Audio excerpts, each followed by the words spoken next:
네, 여러분 만나서 반갑습니다. 너의 수학 터닝포인트 이투스 수학 강사 권혁진입니다. 자, 오늘 고2 3월 모의고사에 대한 본격적인 총평에 앞서서 제가 한번 질문을 드려보고 싶습니다. 혹시라도 이런 식으로 생각하는 친구가 있을까요? 어차피 모의고사는 다 찍고 자는 날 아니야? 라는 생각을 하는 친구가 있다면 진짜 위험한 생각이거든요. 일단 빨리 버려주셔야 돼요. 정확히 말씀드리면 이게 맞죠. 어차피 모의고사는 열심히 풀고 발 뻗고 자는 날 아니야 라는 거예요. 여러분 모의고사를 대충 보면 얼마나 마음이 찝찝합니까? 그리고 이 모의고사 상당히 유의미하거든요. 그래서 혹시라도 모의고사는 그냥 찍고 자야지, 대충 봐야지, 중요하지도 않은데 뭐 수능 미만 잡 이런 생각 바로 갖다 버리셔야 됩니다. 알겠죠? 자, 요 내용을 먼저 말씀드리면서 본격적인 고2 수학 영역 총평을 드리려고 하고요. 앞으로 모의고사는 어떻게 대비해 나가면 좋을지에 대한 것까지 말씀을 드리려고 합니다. 자, 여기 캐릭터 보이세요? 여러분 오징어 게임 보셨죠? 제 오징어 게임에다 제 얼굴을 이렇게 딱 합성한 그런 그림인데 제가 여기 써놨습니다. 여러분, 난 이 문제들을 내신에서 풀어본 적이 있어요. 여러분, 이번 모의고사 문항 제가 해설 강의에서도 여러 번 얘기했는데 과거 기출 문항들에서 비슷한 느낌을 가지고 있는 문항들이 상당히 많았었고요. 그 스멜이 진짜 많이 났어요.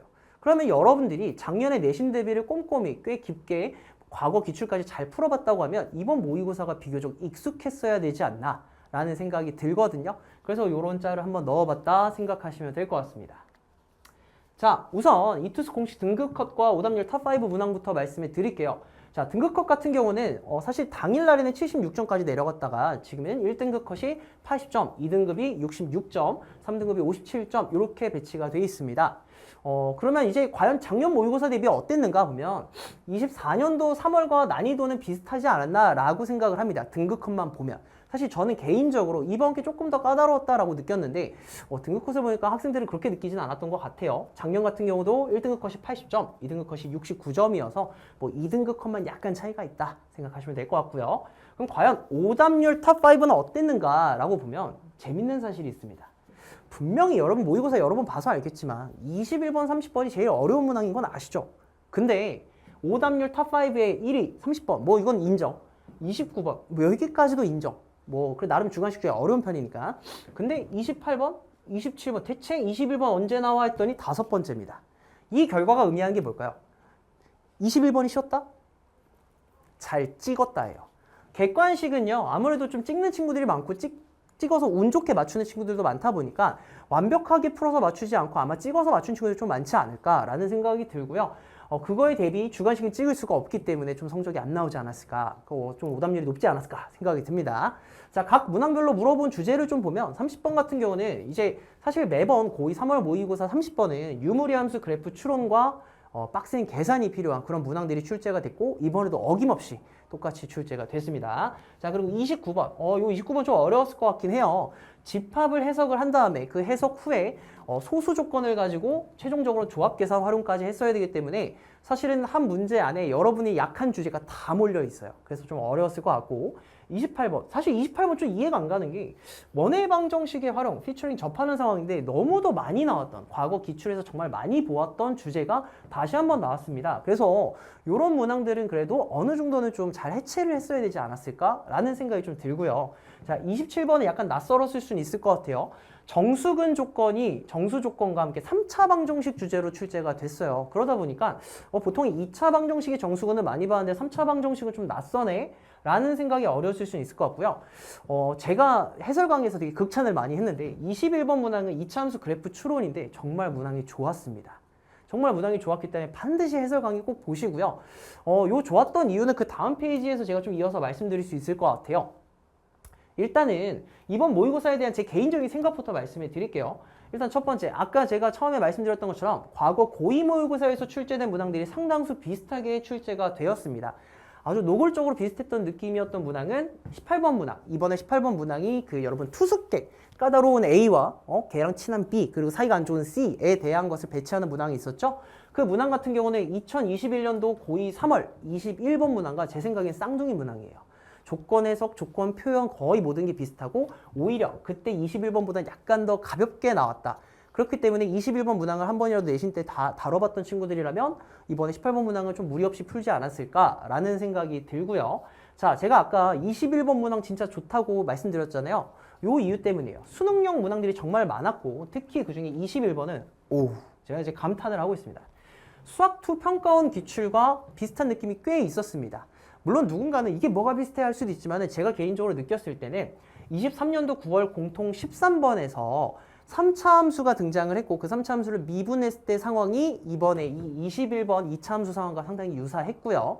마찬가지로 축 위치를 갖고 케이스 분류를 잘 해야 되는 그런 상황이었다. 그리고 24년 수능 공통 22번의 조건 중 하나가 정수점 단위로 부호 변화에 대한 표현이 한번 나온 적이 있었는데 그것과 비슷한 느낌이 들어가서 아마 문항을 만드신 분께서 이 두 문항에 대한 좀 아이디어의 발상을 가져오시지 않았을까? 라는 생각이 들고 이걸 뒤집어서 말하면 이 21번 문항 오답 잘 해주셔야 수학2에 있는 그런 고난도 문항들까지도 여러분들이 익숙함을 가지고 풀어나갈 수 있다. 그리고 도움이 될 것이다. 라고 말씀을 드리는 겁니다.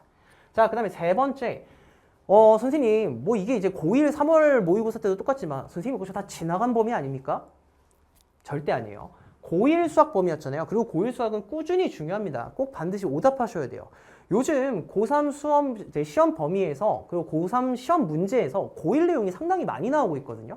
그리고 고1 개념이 점점 중요해져서 고3 친구들 중에 또는 재수생 친구들 중에 고1 부분을 다시 정리하는 친구들도 있어요. 그만큼 이 고1 수학은 계속 중요할 것이기 때문에 여러분들 반드시 제 해설 강의에서 제가 이런 부분들을 한번 가볍게 싹 주제별로 정리를 했으니 같이 보시면서 본인이 완벽하게 가지고 가면서 2학년 공부를 하시는 게 좋지 않을까 말씀을 드립니다. 자, 앞으로의 모의고사 대비법입니다. 제가 이거는 고1 총평에서도 똑같이 얘기를 했는데 결국 고2 때까지의 모의고사 성적은요. 여러분들이 내신 대비 때 얼마나 깊게 공부했는지가 결정을 할 겁니다. 여러분 1학년 때 겪어봐서 아시겠지만 우리가 모의고사라는 건 이 직전 내신 시험 범위까지 계속 누적이 돼서 쌓여서 그 출제가 된다는 거 아시죠? 그렇기 때문에 내신 때 내가 이 파트를 정말 자신 있게 깊게 공부를 해뒀다라고 한다면 충분히 모의고사에서도 자연스레 성적이 잘 나올 수밖에 없다는 겁니다. 이제 가끔가다 물어보는 친구들이 있어요. 선생님, 모의고사 성적 잘 나오려면 어떻게 해야 돼요? 무슨 공부를 더 해야 될까요? 모의고사 대비 뭘 해야 될까요? 저는 그때마다 얘기를 해요. 내신을 좀 제대로 깊게 어렵게 좀 풀어보렴. 지금 무슨 모의고사니. 모의고사 물론 중요하다는 겁니다. 하지만 그 공부법이 멀리 있는 게 아니라 내신 대비 때 정말 깊게 어려운 문제집들까지 같이 공부를 해주시는 걸 추천해 드린다. 그리고 과거 모고 기출들은 어떤 게 있었는지에 대해서 많은 훈련을 내신 때 한다면 모의고사 역시도 자연스럽게 잘 나올 거랍니다.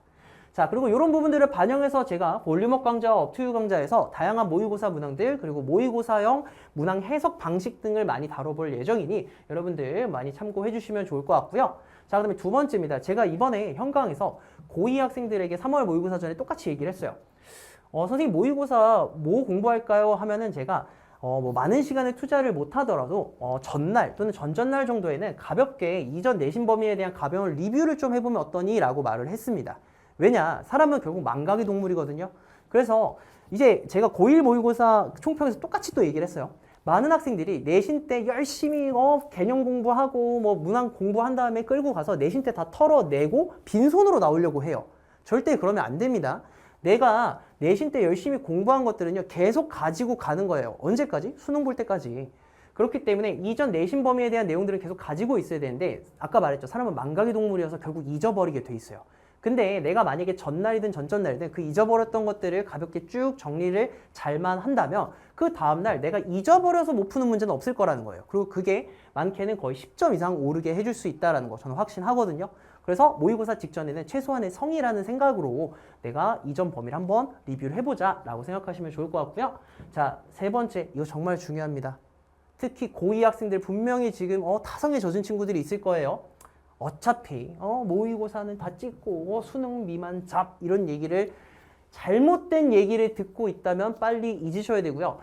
여러분들이 열심히 풀었는데 성적이 안 나오면 그거는 발전의 계기가 될 수 있어요. 아, 내가 이게 부족하구나. 나 다음엔 좀 더 어렵게까지 공부해야지 등등 다양한 발전의 계기가 된다면 내가 열심히도 안 풀고 그냥 엎드려 잤어. 또는 대충 찍고 아유 뭐가 중요하냐 이러면서 합리화하고 있다? 노답입니다. 전혀 발전이 없을 거예요. 여러분들 이제 수능까지 2년이 채 안 남았습니다. 그리고 수능 전에 그 수능만큼의 긴 호흡을 가지고 정말 실전에서 열심히 훈련해보고 예행 연습을 할 수 있는 모의고사라는 이 시간이 정말 중요하거든요. 그래서 내가 진짜 매 순간 수능을 본다는 느낌으로 최선을 다해서 응시해 주시고 그 다음에 그 이후에 오답까지 깔끔하게 해주시는 걸 부탁을 드리겠습니다. 자, 그래서 이번 모의고사를 보면서 여러분들이 부족했던 약점들을 앞으로 선생님과 함께 유쾌하지만 섬세하게 여러분들의 어떤 수학 실력은 올려주고 그 다음에 실패율은 다운시켜줄 수 있는 그런 기복 없는 수학 실력을 함께 쌤이랑 만들어가면 좋을 것 같습니다. 네, 저는 지금까지 이투스 수학 강사 권혁진이었습니다. 안녕.